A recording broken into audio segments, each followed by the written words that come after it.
Ya saudara, pernahkah Anda melihat taman yang berdiri di tengah gurun pasir yang tandus maksud kami? Ya, jawabannya ada di negara penuh konflik, yaitu Sudan. Ya, berkat kreativitas pasukan Indonesia yang tergabung dalam pasukan perdamaian PBB, sebuah taman hijau yang asri bisa berdiri di sekitar kamp Garuda Bayangkara di Darfur, Sudan. Ya, dengan memanfaatkan air bekas mandi dan cuci piring, taman tersebut bahkan dipenuhi tanaman khas Indonesia, seperti pisang, pepaya, dan tomat. Ya, seperti apa taman yang ada di tengah gurun pasir tersebut? Berikut reportase Heru Sudarmanto dari Darfur, Sudan. Menemukan lingkungan yang hijau dan asri di tengah gurun pasir rasanya adalah hal yang mustahil. Namun di negara penuh konflik seperti Sudan, hal ini ternyata bisa ditemui.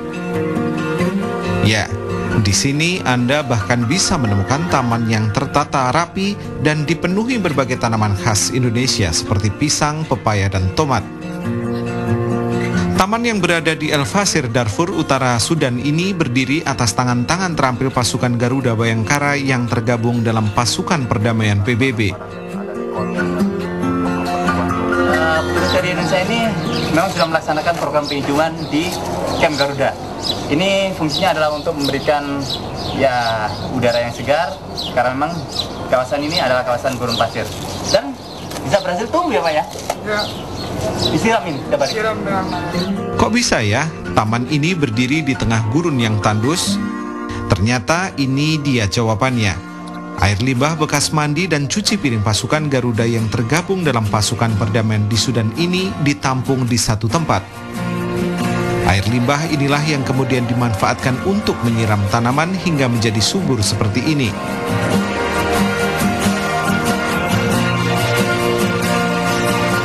Cara seperti ini dilakukan mengingat Camp Garuda hanya mendapat jatah 16.000 liter air dalam 2 hari. Padahal di camp ini ada 140 pasukan Garuda. sering di taman sama teman-teman. Jadi memang untuk penghijauan tanaman ini pasukan Garuda Indonesia ini memanfaatkan daripada air limbah ya Pak ya? Ya. Karena memang di kawasan yang sangat luas dengan gurun padang pasir ini sangat sulit untuk temukan air bersih ya Pak ya? Ya. Jadi benar-benar menghemat dengan memanfaatkan semacam ini ya. Akhirnya jadi hijau lingkungan sini. Wah, serasa di Indonesia. Taman ini membuat teduh 26 couple kontainer tempat istirahat pasukan Garuda. Bisa buat nongkrong di sore hari sambil menunggu giliran mandi. Kreativitas pasukan Indonesia ternyata tidak hanya sampai di situ. Limbah botol plastik bekas minuman ini dikumpulkan, dibersihkan, dibentuk, dan kemudian diberi warna. Selanjutnya, botol-botol ini ditanam dan ditata hingga menjadi pagar taman yang enak dipandang mata. Ini keren kan bentuknya? Dari botol air mineral ini yang sudah tidak terpakai dan menjadi sampah. Tapi dengan kreativitas sedikit dibentuk semacam ini terus dikasih warna ya Pak ya, pakai cat ya Pak ya. Menjadi kreativitas yang sangat bagus sekali ini. Dan ini yang memperindah taman di sini. Kayak gini ya Pak ya tanamnya. Ini. Wah. Bagi para anggota Satgas Garuda, keberadaan taman ini ternyata bisa membuat nyaman dan betah. Beratnya tugas menjadi pasukan perdamaian di Sudan menjadi berkurang saat berada di taman ini. Apalagi tanaman khas Indonesia bisa mengobati rasa rindu terhadap kampung halaman.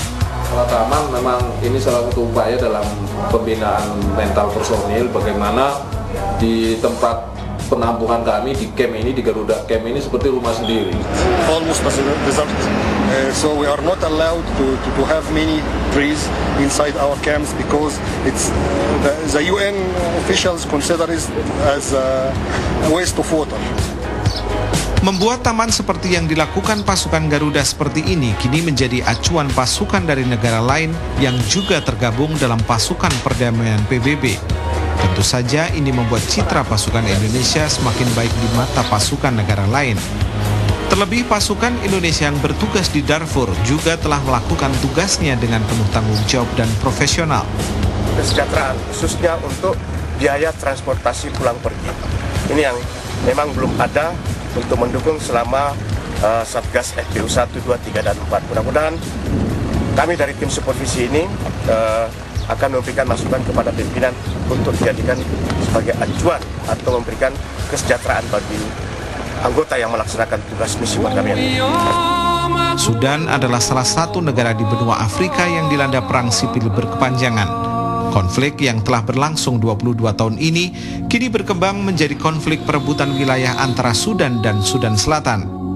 Konflik di negara kaya minyak ini kini telah menyebabkan hampir 2 juta rakyatnya tewas sia-sia. Sementara itu, lebih dari 4 juta rakyat Sudan kini hidup dengan penuh keterbatasan di sejumlah kamp pengungsian. Heru Dwi Sudarmanto, Darfur, Sudan. Ya, setelah jeda iklan ini, kami akan ajak Anda untuk menikmati keindahan alam Korea Selatan, tepatnya di Pulau Odong. Untuk itu jangan kemana-mana, tetaplah bersama Reportase Pagi.